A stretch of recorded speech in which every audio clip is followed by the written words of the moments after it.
અબડાસા તાલુકામાં ગૌચર અને શ્રી સરકારની જમીનમાંથી ગાંડા બાવળ સાથે અન્ય મીઠી ઝાડીઓનો નાશ થઈ રહ્યો છે.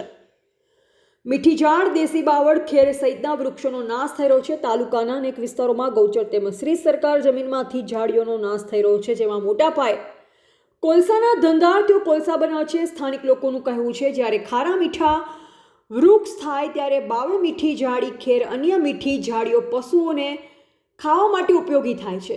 ગાય, ઊંટ, બકરી, ભેંસ સહિત પશુઓને ખોરાક અર્થે આ વૃક્ષ ઉપયોગી બને છે. પરંતુ જ્યારથી અબડાસામાં કોલસાનું પ્રમાણ વધારે થાય છે, ત્યારથી હવે આ લીલી ઝાડીઓનો નાશ થવા જઈ રહ્યો છે.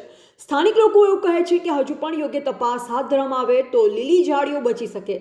તો બીજી તરફ ફોરેસ્ટ ખાતાની રખાલ છે એ એરિયામાં પણ ગાંડા બાવળો કાપવામાં આવેલ છે તેવી લોકચર્ચા થઈ રહી છે. સરકારશ્રીનું સૂત્ર છે કે વૃક્ષ બચાવો, વૃક્ષ વાવો અને વરસાદ લો, પરંતુ આ વિસ્તારના અમુક લોકો આ કુદરતી વૃક્ષોનો પણ નાશ કરે છે. તો બીજી બાજુ કંપનીઓ પણ આ વિસ્તારમાં આવી છે, ત્યાંથી રસ્તા બનાવે ત્યારે રસ્તાઓમાં આવતા મીઠી ઝાડીનો પણ નાશ કરે છે. ખરેખર જંગલ ખાતાના કર્મચારીઓને સ્થાનિકે જે તપાસ હાથ ધરવી જોઈએ, જે વૃક્ષો, મીઠી ઝાડી તો બચી શકે.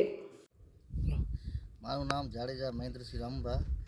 આ અમારી સીમમાં નીરી ઝાડી કપાય છે, ફૂલ ડીસી બાવર, જાર્યું બધું કપાય છે કોલસાવાળા. અને અમે પોસ્ટ ખાતાવાળાને જાણ કરીએ છીએ, પહેલાં કહે છે કે અમે આપીએ છીએ પોસ્ટ ખાતાવાળા. અને આ ગેડા વિસ્તારમાં આખું ચાલુ જ છે, નીરી ઝાડી કાંઈ પતી નથી. અમારે અહીંયા માલને કામ આવે છે. આ બાવર માલ અમારો અહીંયા આના ઉપર પડે છે અને અહીંયા ખુલ્લેઆમ કાપે છે કોલસાવાળા. બરોબર. તમે ક્યાં જાણ કરી નથી કરી? અમે બધી જગ્યાએ જાણ કરી, કાંઈ કાર્યવાહી થતી નથી. એટલે ખુલ્લા એ કહે છે કોલસાવાળા હપ્તા આપે છે. બરોબર બરોબર. એમ કહે છે કે પોસ્ટ ખાતાવાળાને હપ્તા આપીએ છીએ. પહેલા નીડી જાવી કેટલી હતી? વધારે હતી? વધારે હતી, બહુ વધારે હતી. દેશી બાવર બચ્યા છે. આ કાપી નાખી છે, જેસીબી કઢાઈ કાપી નાખી છે. એટલે કોણ આ વિસ્તાર આખામાં?